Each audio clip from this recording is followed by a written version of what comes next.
Hello and welcome. This is the 2020 Toyota 86 Hakone Edition, and while the car itself is not all new for 2020, this Hakone Edition certainly is.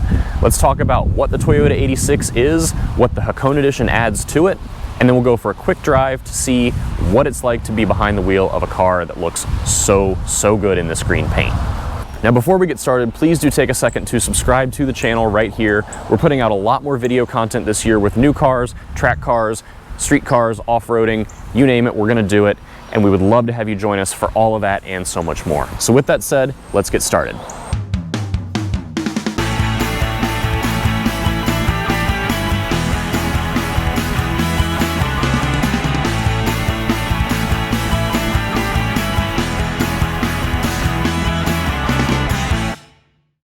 So before I dive into what the Hakone Edition is for the Toyota 86, let's talk about the car itself. These cars have existed in some shape or form with several different brands attached to them since about the 2013 model year. It uses a Subaru Boxer 4-cylinder, so the pistons are horizontally opposed and they kind of punch each other. That's where you get the name Boxer.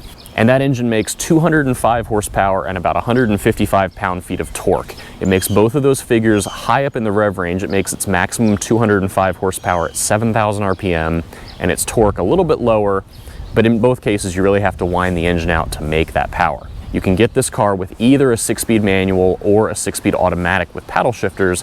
The manual is really the gearbox to have for a car like this. Low power, high revs, keep the revs up to keep it fun, keep the momentum going. The automatic is not bad, I've driven them in the past, but really if you're gonna get a car like this, you need the manual. And that manual gearbox is paired to a very light, easy to use clutch that would not bother you in traffic one bit.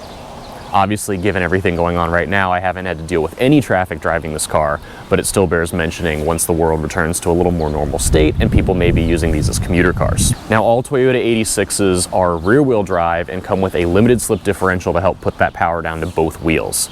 There's been a lot of noise made in the past with these cars and their Prius tires. They do come with a fairly narrow 215 section width tire on a 17-inch wheel.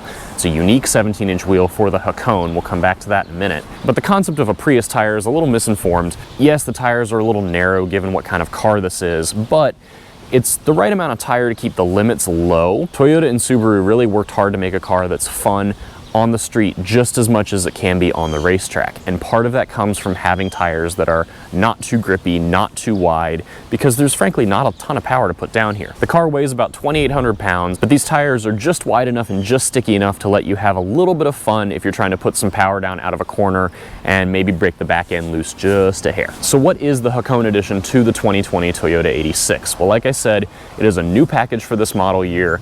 It is strictly an appearance package. There's no performance modifications that come as part of buying this package. You can get an optional TRD suspension package if you get the non-Hakone Edition 86, but given how much of an aftermarket there is for this car, I don't know if I'd bother. I'd probably get the Hakone to get this wonderful paint job and just stick with some aftermarket suspension if I really decided the car needed it. So like I said, the Hakone Edition gets you this wonderful Hakone green, dark green metallic paint. You also get these unique 17-inch bronze wheels. And then moving to the interiors where you get more of the Hakone treatment. There are two-tone seats. They are a tan leather on the outer bolsters and a black Alcantara suede-like material down the middle. You get a unique door and dash treatment. And then you get unique floor mats and a unique trunk mat that all have the 86 logo with a bronze trim ring around it embroidered into the material. You also get a tan leather key fob cover and a tan leather owner's manual cover. So like I said, this is truly an appearance package over anything. Regardless, it's a really nice color combo. The paint is stunning.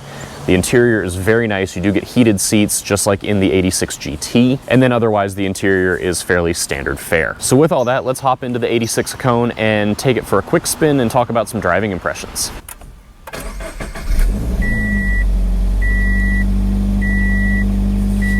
All right, so driving the 2020 Toyota 86 Hakone. Like I said, this is not anything different performance-wise from a regular Toyota 86, but it does have this wonderful appearance package on it. Now, as far as the 86 in general, Toyota and Subaru have made some mild tweaks to these cars over the years. They're still more or less the same formula from the car that got introduced in 2013. So it's always been a lower power, higher revving, rear-wheel drive, stick-shifty experience, and it's really quite good. Like I said, the engine makes all of its power around 7,000 RPM. It makes all of its torque at like 5,000 or 6,000 RPM, so you do really have to wind it out.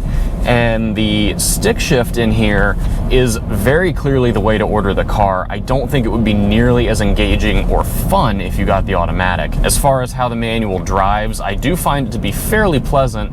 The clutch is very easy. It would be easy in traffic. The engagement of the gears is very positive and direct. The only complaint that I have is that the stick shift can feel a little notchy at times, which doesn't really help if you're trying to downshift like 2 gears at a time, say go from 4 to 2 or something. It can be a little tough to find that downshift. And obviously the remainder of the equation with the 6-speed manual, rear drive, limited slip diff, it all comes together in a very, very nice package.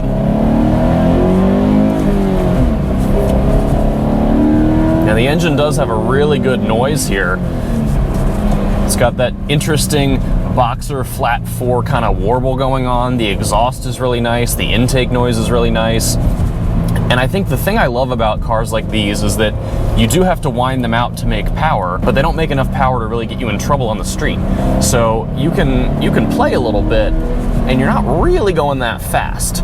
So some people will go on and on about, oh, every car needs more power, these are so slow, this would have been high horsepower in 2005. Well, if that's the way you think, then you don't understand the point of this car, and you will never enjoy this car. If you understand that there are low power, high revving cars that are super fun to drive, this is a really good one. The steering in this car I find to be very good.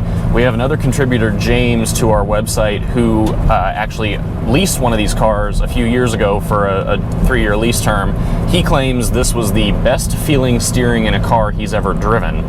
I don't know if I would go quite that far, but it's definitely very good. As far as other things going on in this interior, it's fairly simple. It's not very modern feeling. You do have dual zone climate control, you have heated seats, you have a touchscreen infotainment system. And I remember when these cars first came out, the infotainment system comes as a standard double DIN setup, and I believe I heard something to the effect of this being set up this way so that anyone who wants to add an aftermarket setup has a nice, perfectly sized space in the dash for it. The stock head unit that comes in this car is totally fine. It supports Android Auto and Apple CarPlay, so that's always a good thing. I don't know if I'd necessarily upgrade the head unit at all. I do find the sound system to be totally average. It's not bad, but from what I've heard, a lot of people end up upgrading the sound system. I did have one issue when they dropped the car off where the door speakers weren't working. I was able to fix that after a quick internet search. There's a way to bypass the amplifier that wasn't working. I made a whole separate video on that issue and how to fix it, so do check that out if you're having the same issue. And I do know that the car will be going to a Toyota dealership after my loan is up, so that they can understand why the amplifier itself is not turning on. I did mention that the seats in here are different from the normal Toyota 86 and 86 GT seats. That is the case. They do have these tan seat bolsters. I believe the seats themselves are the same as any other seat you would get in any trim of 86. This car only has 1,500 miles on it, so the seats aren't necessarily broken in. So my impression of the seats may change if I get in a car that's got 10,000 miles on it. The bolstering everywhere is pretty good, but the way that the seats are shaped pushes my shoulders forward just a bit, and I wish they were a little wider up at the top. As far as cargo space and storage space and interior space in here, it's a little bit bigger than a car like a Miata, which is one of the more close competitors both in size and function and price. There are back seats in here. They're really kind of a joke. The seats for anyone of moderate height have to be pushed all the way back against the back seat to get you in here and comfortable. So the back seats work as a nice Alcantara and leather-lined storage space, and you can also fold them flat so that you have a pass-through from the trunk into the car. Now, Toyota claims you can fit a set of 4 wheels with tires mounted in the back of this car with the seats down, so that you can take a set of tires to your track weekend and swap them out while you're there. That sounds awesome in theory. In practice, I think it'll depend on how wide your tires are, because you do have to get them through that trunk opening, but certainly very useful. It adds just a little bit of utility to those who are looking for a fun car that can be used as their only car in most scenarios. Now, I think if you're going to be spending money over the base 86, the Hakone is the one to get, because this paint color really makes the car. And I think any suspension upgrades that, you know, could be addressed on one hand by the TRD options can also be addressed by the aftermarket if you buy the Hakone and want to do something with the suspension, the wheels, the tires later. And that's it for my thoughts on the 2020 Toyota 86 Hakone. Thank you so so much for watching. Please do subscribe to us here on YouTube or follow us at Motorsports on Facebook and Instagram. Thanks so much for watching, and please be well. Take care.